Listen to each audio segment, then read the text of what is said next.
बोलो गणपति महाराज की जय। भाद्र मास की चतुर्थी तिथि शुरू होने से लेकर खत्म होने तक चंद्रमा का दर्शन नहीं करना चाहिए। यदि भूल से गणेश चतुर्थी के दिन चंद्रमा के दर्शन हो जाएं तो मिथ्या दोष से बचाव के लिए हमें इस कथा का श्रवण करना चाहिए। बोलो गणपति महाराज की जय। एक बार नंद किशोर ने सनत कुमारों से कहा कि चतुर्थी के चंद्रमा के दर्शन करने से श्री कृष्ण पर जो लांछन लगा था वह सिद्धि विनायक व्रत करने से दूर हुआ था। ऐसा सुनकर संत कुमारों को आश्चर्य हुआ। उन्होंने पूर्ण ब्रह्म श्री कृष्ण को कलंक लगने की कथा पूछी तो नंदकिशोर ने बताया, एक बार जरासंध के भय से श्री कृष्ण समुद्र के मध्य नगरी बसा कर रहने लगे। इसी नगर का नाम आजकल द्वारिकापुरी है। द्वारिकापुरी में निवास करने वाले सत्राजित यादव ने सूर्य नारायण की आराधना की। तब भगवान सूर्य ने उन्हें नित्य 8 भार सोना देने वाली श्यामंतक नामक मणि अपने गले से उतार कर दे दी। मणि पाकर सत्राजित यादव जब समाज में गया तो श्री कृष्ण ने उस मणि को प्राप्त करने की इच्छा व्यक्त की। सत्राजित ने वह मणि श्री कृष्ण को न देकर अपने भाई प्रसेनजित को दे दी। एक दिन प्रसेनजित घोड़े पर चढ़कर शिकार करने के लिए गया। वहां एक शेर ने उसे मार डाला और मणि ले ली। रीछों का राजा जामवंत उस सिंह को मारकर मणि लेकर गुफा में चला गया। जब प्रसेनजित कई दिनों तक शिकार से न लौटा तो सत्राजित को बहुत दुख हुआ। उसने सोचा कि श्री कृष्ण ने ही मणि प्राप्त करने के लिए उसका वध कर दिया होगा। अतः बिना किसी प्रकार की जानकारी जुटाए उसने प्रचार कर दिया कि श्री कृष्ण ने प्रसेनजित को मारकर श्यामंतक मणि छीन ली। इस लोक निंदा के निवारण के लिए श्री कृष्ण बहुत से लोगों के साथ प्रसेनजित को ढूंढने वन में गए। वहां पर प्रसेनजित को शेर द्वारा मरा देखकर शेर को रीछ द्वारा मारने के चिन्ह उन्हें मिल गए। रीछ के पैरों की खोज करते करते वे जामवंत की गुफा पर पहुंचे और गुफा के बाहर चले गए। वहां उन्होंने देखा कि जामवंत की पुत्री उस मणि से खेल रही है। श्री कृष्ण को देखते ही जामवंत युद्ध के लिए तैयार हो गया।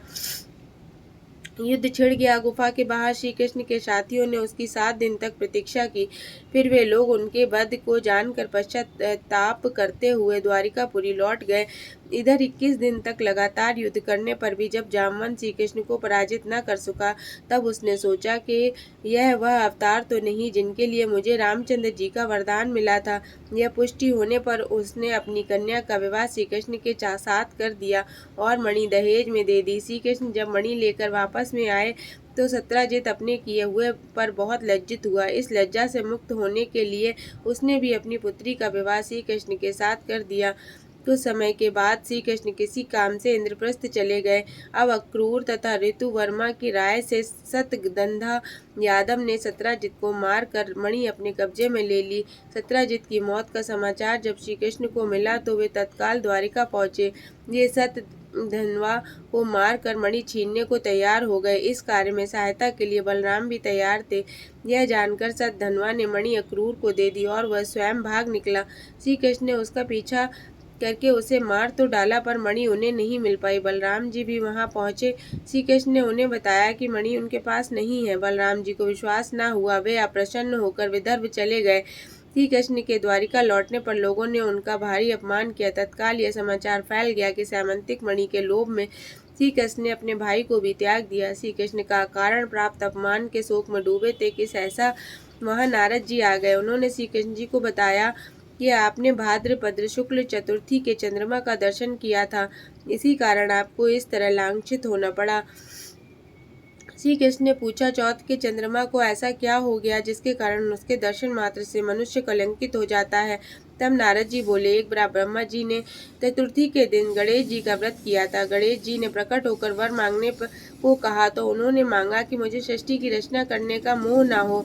गणेश जी ज्यों ही तथास्तु कहकर चलने लगे। उनके विचित्र व्यक्तित्व को देखकर चंद्रमा ने उपहास किया। इस पर गणेश जी ने रुष्ट होकर चंद्रमा को शाप दिया कि आज से तुम्हारा कोई मुख नहीं देखेगा। साफ देखकर गणेश जी अपने लोक चले गए और चंद्रमा मानसरोवर की कुमुदनियों में जा छिपा। चंद्रमा के बिना प्राणियों को बड़ा कष्ट हुआ।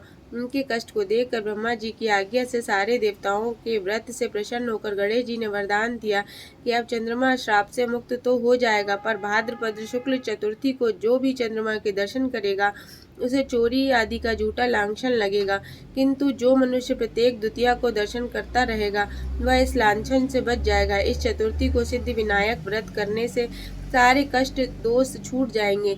यह सुनकर देवता अपने अपने स्थान को चले गए।